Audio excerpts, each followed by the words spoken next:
One question continues to rise in these conversations of what separates the elitists of athletes from the rest of the pack. And that's exactly what we're going to discuss today, here, right now.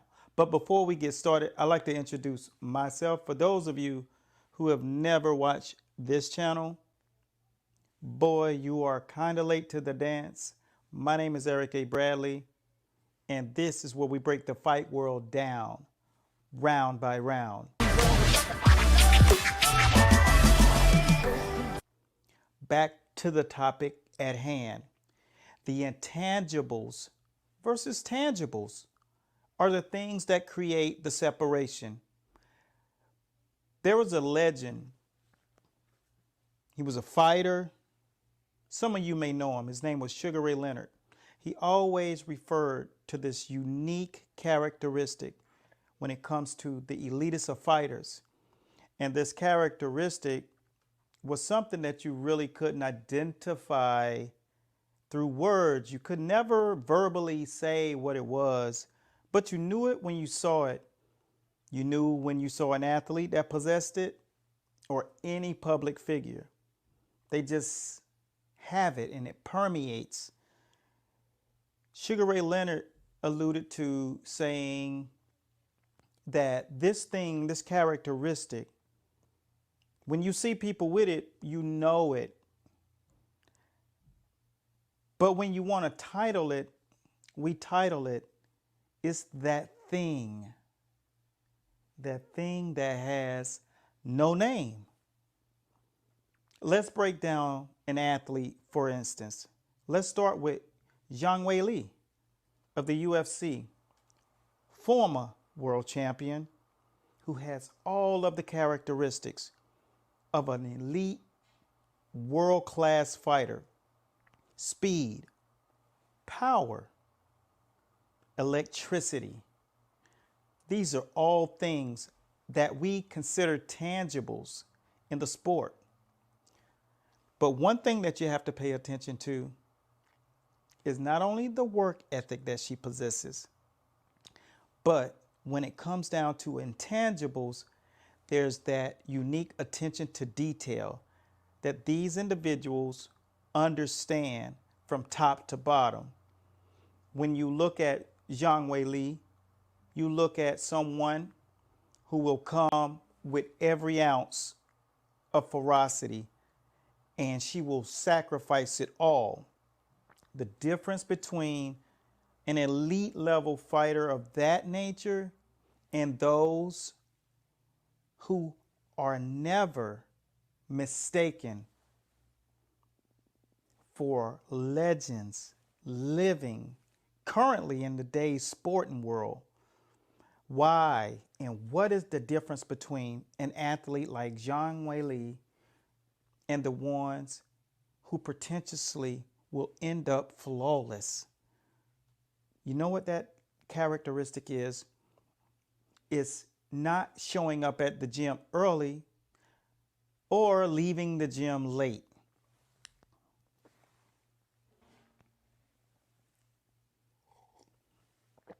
That characteristic is not what you do, but how you do it. You are maniacally driven by impulse or a checklist in the sport. And in the world of combat, where there's little room for error. So not only are you maniacal about the way you train, but it's the I's that you dot and the T's that you cross and the C's that you hook at the end whenever you're in training camp. You make sure that you don't leave out the little things, because the devil's in the detail. As one of my fighters would always say, he learned very soon into competing at an elite level that it's not what it looks like you're doing on the outside. It's the things that are those intangibles.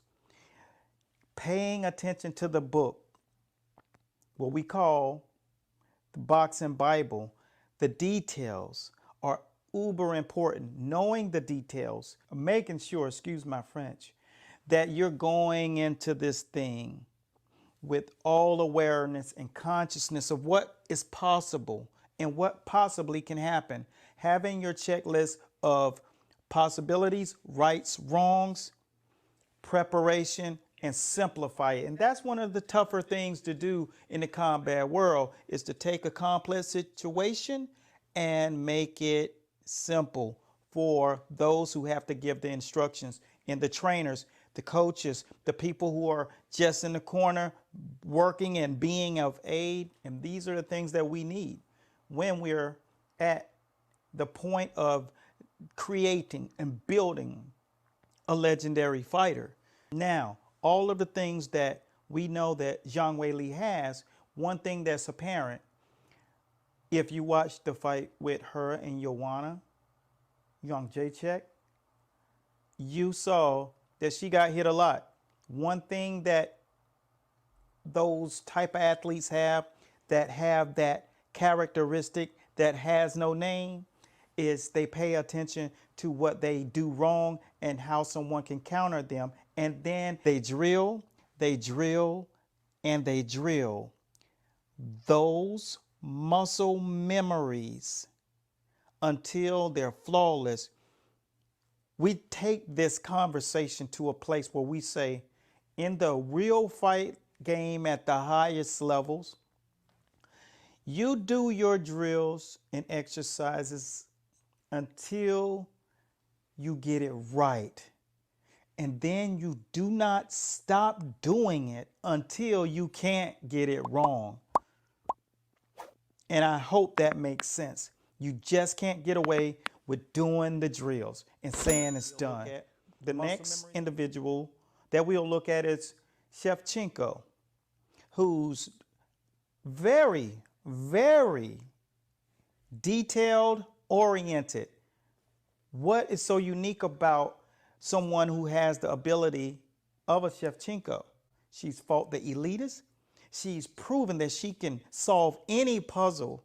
And not only that, what she brings into the fight, she stays a step ahead of the step that she's already ahead of, meaning she has the tangibles, she has the intangibles, and she has the ability to know if she has a flaw in her game, and she works on it and eliminates it. Hence is why she said specifically, I have no weaknesses. She can say that with a straight face, because it's very obvious that when an athlete operates at the level of a Shevchenko, that you're looking for a chink in her armor so you can break it down and take it away and strip it. Well, we can classify a person that has a maniacal drive like Shevchenko. You have to consider where the source is coming from. It's deep-seated within her. She was born with God-given abilities, talent, the fortitude to train, be first, leave last in the gym, and at the same time have the consciousness to know how to cross the T's, dot the I's, and hook the C's. What you're starting to see is the slight difference in the two. Even though they're very, very similar in a lot of things, the devil's in the detail. Remember that phrase. This is kind of the thing that separates and allows you to coin the phrase, I'm blessed with that thing that has no name. People who possess this characteristic have a heightened epistemophilia, which is obsession for knowledge, the right knowledge, and the devil's in the detail. You catapult this conversation onto Thug Rose Namajunas, who's also one of these characters that you can never put your finger on what is so unique. Intestinal fortitude, the ability to adapt and adjust and prevent and control, the same characteristic that Shevchenko has. She can control what she wants to happen because the preparation is in and the heightened sense of awareness and consciousness. You cannot pretend these scenarios. They're within. Hence is the key thing. When I look at Rose Namajunas, I'm always enthralled with her ability to not look as if she's a killer inside of that octagon. Rose Namajunas continues to shock the world, not only just winning, but the fashion in which she wins, which tells you there's a different level of consciousness within her and abilities, heightened sense of awareness, and a heightened IQ, which, when you think about it, gives her the ability to say she is a unique athlete, the elitist, as she says, specifically, I'm the best. And she can say that with all due respect to any of the other elite level fighters. She knows how to control things, distance, range, where she wants to fight, what she wants the people to do. She pays attention to the detail. Therefore, the details are the things that never bite her in the bum. These are unique individuals. And as you bevy down that road, you go onto Kamaru Usman, who looks the part. That tangible, the thing that you see on the outside, the muscles, the stature, the look, but then the maniacal drive to be first in the gym and leave last, change training camps, and never miss a beat, only improve. Those are the things that elite athletes, and we have classified these individuals as unicorns. Now, when you consider what is going on between these people who have these unique characteristics, you consider this category of people immortal. Hence is why they're vested their lives into becoming mortal combats who thrive consistently on setting the bar so high that it can never be erased, like the George St. Pierres of the world, Bones Jones, people who have left a mark that will never be erased. That's a unique characteristic. So as we continue to delve in and figure out just the unique characteristic, what do you see when you're watching a fight like this? You see things that you can't prepare for, no matter what you do and study about Rose Namajunas, or when you look at Shevchenko, you have very little to study. And it's because they make adjustments and they stay in control because they have the skill set and the mental fortitude. These are things that you do not pick up by being average. You hear what I'm saying? I've had the privilege of being in many world championship training camps and have conversations. One of the things that is consistent across the board whenever you are working on the elitist of levels is the people who stay champion are possessed. As Conan Silveira says, owner of America's top team, former world champion, heavyweight in the UFC. Let's take a listen. I have my personal definition.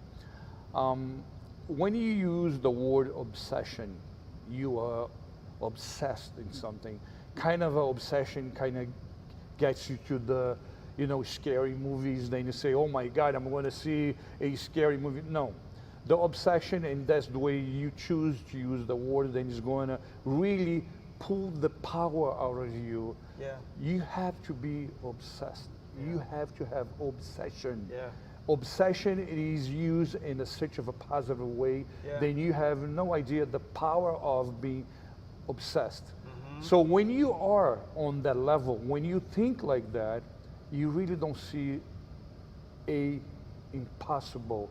And impossible do not exist. It doesn't exist. Exist for the people, they don't get obsessed with what they want you. You know, when I go a little bit farther than that, and what it is being obsessed, or what it has to do with obsession. Yes. Do you think that I have a obsession in winning? Yes. You got it. No. That is not even a, should it be a obligation or option? Should it be a natural answer that say, yes, I want to win everything. If you put me to play a game, a whatever game, video game, I'm going to tell you, I'm going to go after you like you are my worst enemy. I'm going to try to win on that. I don't think that we should, as humans, or create to understand or accept it or be okay losing. And these are the things that I speak of. I double down on it. When it comes to these type athletes, they are obsessed and they are possessed with the ability to be and stay number one. What exactly was your takeaway when you saw the outcome of those matches? There was no clue. When Vegas does not get it right, that speaks volumes of that thing, that intangible, being invisible to the naked eye. And you always want to give it a name. But more times than not, it will always be in the category of that thing that has no name. That's all I got for right now. I hope this insight really gave you something to gnaw on. We'd love to hear what you thought about the fights. Or who do you truly think is the real golden goose of this era in combat? Until next time, continue blessings. And I'll be looking forward to seeing you soon. And for those of you who truly understand and like to hear, talk, and receive boxing, make sure you subscribe to the channel. And we'll see you soon in the winner's circle. Peace.